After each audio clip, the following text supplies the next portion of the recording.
तेलंगाना के बिजली की तकसीमी कंपनियों ने बिजली की सप्लाई का नया रिकॉर्ड कायम किया है। चारशंबे को एक ही दिन में 298.19 मिलियन यूनिट बिजली की सप्लाई का सबसे ज़्यादा रिकॉर्ड दर्ज किया था। बिजली की कंपनियों ने गुज़िश्ता साल 14 मार्च को 197.9 मिलियन बिजली की सप्लाई का पेशरो रिकॉर्ड तोड़ दिया। बीआरएस के सदर और साबिक चीफ मिनिस्टर के चंद्रशेखर राव ने महबूब नगर लोकल बॉडीज हल्के के 28 मार्च को होने वाले ज़िमनी इंतखाबात के लिए एन नवीन कुमार रेड्डी को पार्टी उम्मीदवार के तौर पर नामजद किया। पार्टी क़यादत को ज़िमनी इलेक्शन में भारी अक्सरियत से जीतने का यकीन है। कांग्रेस की सेंट्रल इलेक्शन कमेटी सीईसी ने जुमेरात को आइंदा लोकसभा इंतखाबात के लिए 40 उम्मीदवारों के नामों को हतमी शक्ल दी है, जिसमें केरला के वायनाड से राहुल गांधी भी शामिल है। इन्होंने कहा कि 11 रियासतों और मरकज़ के ज़ेर इंतज़ाम इलाकों की कल 60 लोकसभा सीटों पर सीईसी मीटिंग में बहस की गई, जिसकी सदारत पार्टी सदर मल्लिकार्जुन खड़गे ने की। दिल्ली, कर्नाटक, केरला, छत्तीसगढ़, तेलंगाना, सिक्किम, त्रिपुरा, नागालैंड, मणिपुर, मेघालय और लक्षद्वीप में लोकसभा सीटों पर बहस हुई। Congress legislator party leader V D Satheesan ने कहा कि पार्टी केरला में 16 सीटों पर मुकाबला करेगी और रियासत में इसके इत्तेहादी 4 सीटों पर मुकाबला करेंगे।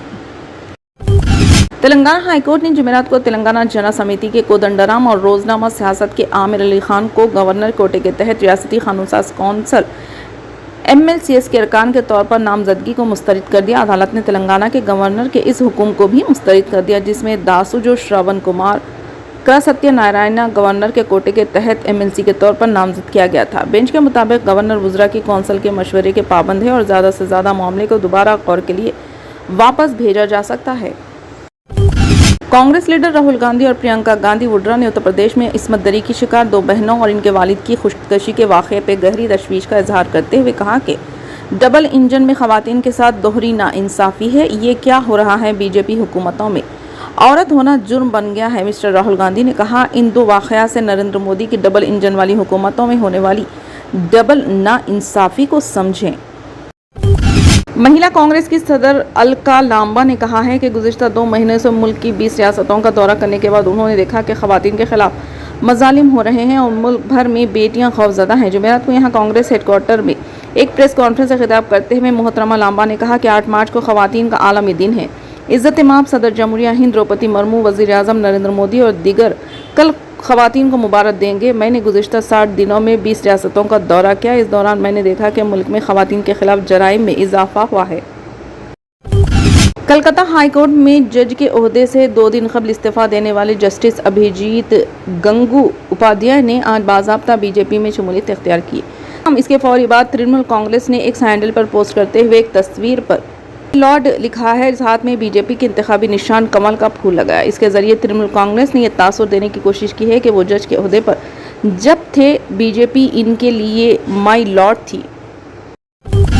चीफ मिनिस्टर रेवंत रेड्डी की जानिब से मेट्रो का संग बुनियाद रखने से कबल हैदराबाद इंचार्ज वजीर पूनम प्रभाकर के कुल हिंद मजलिस इत्तेहादुल मुस्लिमीन के इलाके पुराने शहर के दौरे ने काफ़ी हलचल मचा दी। पुराने शहर से मुकाबला करने वाले कांग्रेस उम्मीदवार ने वजीर पूनम प्रभाकर के मजलिसी कायदीन के साथ दोस्ताना रवैये की सख्त मुखालिफत की। पार्टी के अंदरूनी मीटिंग के दौरान वजीर और मद मुकाबिल उम्मीदवारों फिरोज खान और मोहम्मद अजहरुद्दीन के दरमियान बहस हुई, जिसकी वजह से पूनम प्रभाकर को बरहमी के साथ गांधी भवन से अचानक बाहर जाना पड़ा।